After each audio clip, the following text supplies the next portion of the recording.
శుభోదయం. Global బెతేనియా Calvary ministry తరపున ఈ పునరుద్ధాన యొక్క దినమయందు మరొకసారి మీ అందరితో కూడా కలుసుకుని దేవుని యొక్క పరిశుద్ధమైన మాటలు ధ్యానించటకును దేవుడు నాకు ఇచ్చిన మధురమైన అవకాశమును బట్టి నేను దేవునికి ప్రత్యేకమైన వందనాలు తెలియజేసుకుంటున్నాను. ఈరోజు కూడా పరిశుద్ధమైన వేద గ్రంథంలో నుండి మరొక చక్కటి మాటను చదువుకుందాం. యోహాను సువార్త 8వ అధ్యాయము 12వ వచనాన్ని నేను చదువుతున్నాను. దయచేసి గమనించండి.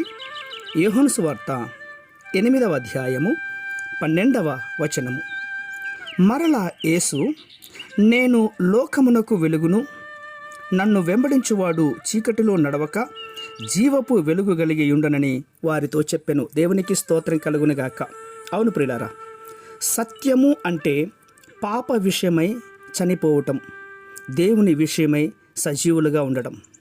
అవును, మారుమనసు పొందినటువంటి వారి జీవితంలో ఆ వెలుగు కనబడాలి. దీనికి సృష్టిలో సాదృశ్యంగా కొన్ని పువ్వులు రాత్రికాల సమయంలో చీకటికి ముడుచుకుంటాయి, ఉదయమున ఎండ రాగానే అవి వికసిస్తాయి. అలాగే అవి చీకటిలో చచ్చిపోతాయి, అయితే వెలుగులో బ్రతికి వచ్చినట్లుగా కనబడతాయి. దీన్ని బట్టి బైబిల్లో ఏమంటోందో తెలుసా? చీకటి దుష్టత్వానికి, వెలుగు నీతికి సాదృశ్యంగా కనబడుతోంది. అవును, వెలుగు లోకంలోనికి వచ్చింది, కానీ తమ క్రియలు చెడ్డవైనందున మనుషులు వెలుగును ప్రేమించక చీకటిలో ప్రేమించారు అని చెప్పి వేదవాక్యం యేసుక్రీస్తు వారు సూటిగా మాట్లాడుతున్నాడు. అందుకే నేను లోకములకు వెలుగును, నన్ను వెంబడించువాడు చీకటిలో నడవకుండా జీవపు వెలుగులో నడుస్తాడు అని చెప్తోంది పిల్లరా. కాబట్టి ఆ పువ్వులలాగా చెడ్డ విషయములను మనము శరీరంలోనికి రానివ్వకుండా మన ఆత్మను మూసుకోవాలి. కానీ దేవుని యొక్క ప్రేమ, దేవుని దీవెనలు పొందుకున్న వారు ఇవన్నీ తెలుసుకోగలుగుతారు. పాప విషయమే మృతులుగాను, దేవుని విషయమై సజీవులుగాను ఉండాలి.